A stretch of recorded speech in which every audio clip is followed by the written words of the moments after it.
I wanted to talk a bit about bolstering, because even if it was nerfed, I would still say it's an issue. Becomes more so at higher keys. Makes you definitely want to adjust your routes.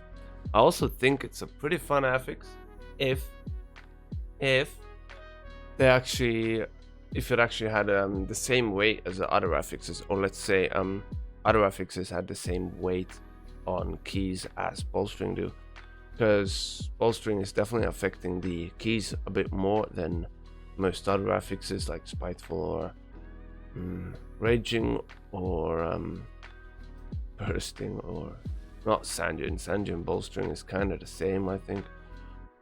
I think Sanjin might be more dependent on how you play around it. But so what I was gonna say is that you probably want to alter your routes a bit with bolstering. For example, I just did a fall and I was thinking about how to do the route. I did it yesterday as well, then we did it a lot different. We played it small with the big boys and then this and killed the small boys, then trained the last two rippers with that pack. Sorry. Now today we did it just as you saw, and just taking the smallies. The reason why I'm not skipping them, like alternatively you could just skip everything and play the end pack, but I still don't think that's worth it, because you end up doing three pulls for less percentage. I mean, consider this is 2 pulls and it's 36%. It's insane. So I don't think you want to skip these packs. Argumentally, if there's any reason to skip these packs at the start and play the ones in the end, is because somehow someone always fucks this skip up. So that would argumentally be it. What we're doing now is we're killing the first packs here. Watch out with pulling this time size, by the way. If he's over here, he's going to chain the rippers. So I think this is more than fine. Otherwise, you're just gonna mass bolster those rippers, and you're probably gonna proc your own cheat death or use bubble for that by itself, and probably kill someone else if it jumps. So just taking these, then we're chilling a few seconds on the rippers here. Get them a bit lower, get CDs back up. It's whatever, really. Mostly just to get them a bit more even with the pack, so they don't have to live for that much longer. And we should focus on new ripper now. And then we're just left with one, or ideally you could even like throw stuns out and try to separate the pack just to get it a bit more even. I think that would be kind of maybe the optimal way. I'll answer that after, Mike. The way bolstering works now, for those who doesn't know, is it applies a stack to another enemy. It does have a range on it. I don't know what that range is. Maybe like 60, 80 yards. I don't know. That buff gives 20% increased damage done. I believe it is 20, right? Actually, can't check it now. It should be 20. It used to give 20% health as well, which made keys way slower. But now it's just damage, so it's all about deaths. So when you consider how to adjust your routes, you wanna adjust it by, is there a high living mob that is gonna kill someone, or is it just gonna do tank damage? Now what I would do right now is just have the entire group running constantly, because he's gonna jump, right? And as you can see, our Warlock is dead. There might be time to get out of it if you have an instant movement ability, but unless you're constantly running, I don't think you'll get out. So that's a bit about this. I don't think we have to show more about fall. You get the idea. Everbloom, kind of the same shit. It also depends on what comp you have. For example, here we have an Asarog, which it's pretty bad to chain for. But first pull, we're taking Big Boy in. It's going still pretty big. We got an Abo in, which will get funneled down. Without funnel, I don't think we would play it. Casting now, and it doesn't have bolster stacks, so that's alright. And it does get bolstered and then cast again. I think it's gonna...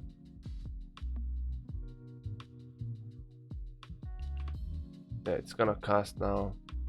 So close to dying. I could have actually killed that if I would have had my prior right, so kind of my bad. But instead of showing you real life shit, I will show you, for example, an MDT. So I did play some Everblooms yesterday, and my thoughts were basically the same first pull, which is fine. Then you can do this, and what the idea is behind this is you focus stingers. Ideally, you kill them before the. This is with funnel. If you don't have funnel, it's gonna be a bit different, right? Then you would only pull one stinger. You prior that still. After all the flowers are dead, you wouldn't pull that stinger, by the way, if you don't have prio, especially not if you don't have prio. Once both flowers are dead, you would probably not pull the stinger. What you probably would do is pull a pack like this one. It's gonna be easier to give you the example by doing this. For example, here you have one stinger, one berserker, and this pack. The berserker you can play around, you can stun it afterwards. You have a stinger which you prior down, but as soon as the flowers die, you can pull next pack of flowers, and you prior this stinger down.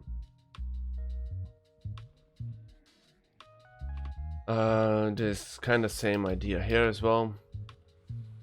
What you can do is you can do this pull, for example, prior the pyromancer down, the ice caller doesn't matter, he does a dodgeable ability, and you also just kick the frostbolt.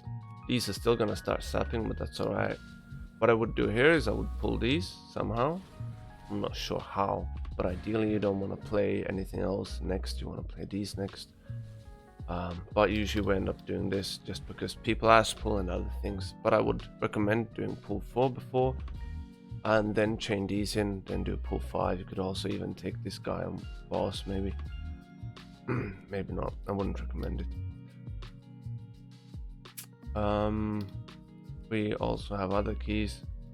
Black or Cold. It's actually not too big of a deal.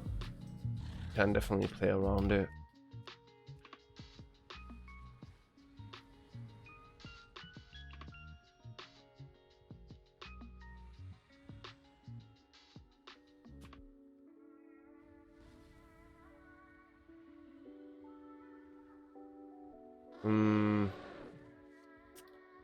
Waycrest Manor.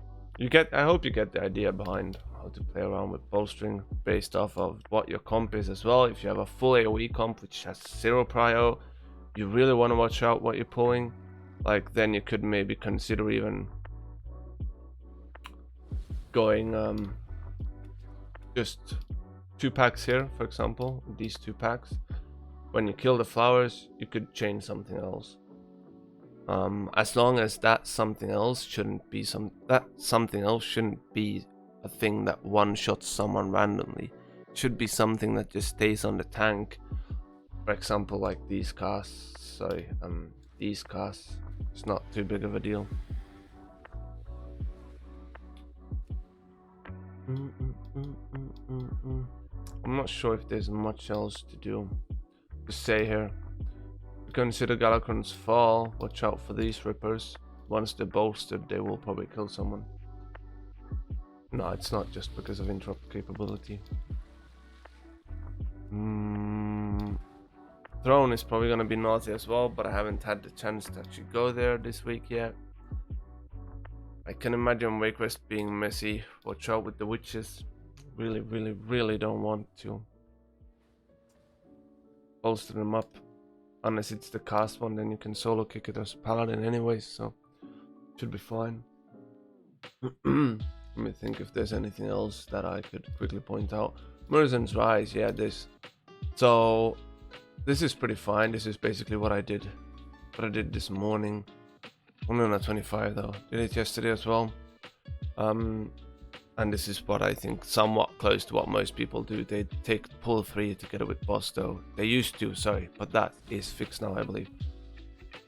What you do is, if you take the sentinel, you gotta make sure to be at the pillar in the middle, otherwise the sentinel jumps really far, which is really annoying. Second pull is based off of Maiden will get bolstered. Without the shield, you're just gonna die. So save your defensives for when you do not have a shield to be in, but the shield reduces the damage you take by 50%, and the Maiden's AoE is just a massive amount of damage. It's 45 yards, so it's pretty hard to outrange. I mean, you can, but Most classes can't, I would say. I can show that how we do that though. It definitely was a bit of a mess, however, because I think they had no clue. Sorry.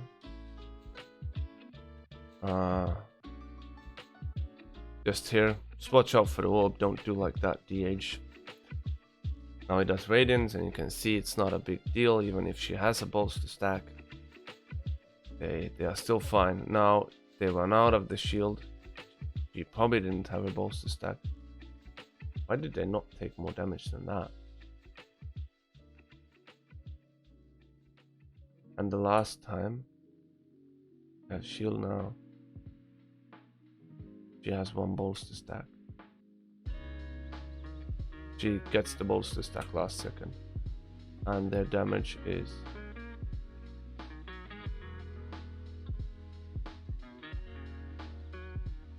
You also want to turn a bit here. Like, as you're gonna see, he's gonna drop a shield in 10 seconds. The maiden is really messy to move, so you might want to try and move the timekeeper, ×1 keeper, away from the maiden when he drops his shield a bit. So he's dropping it now, then I try to move out. As you can see, she's just very much on the edge. You could also do it in a way where she actually is always outside, which would definitely be better. What I meant by bolstering being a pretty fun affix is that you have to adjust your route behind it. Why it's not fun is because all of the other affixes are way more free and allows you to do a key level higher or two. Like, it's kind of like that. So that is why it's not fun, because all of the other affixes are free. But if you had all affixes be the same weight, like that you actually have to play around them and they're gonna cost time, I think it could be a pretty fun affix. Alright, thank you all for watching. I hope you enjoyed it, and have a nice day.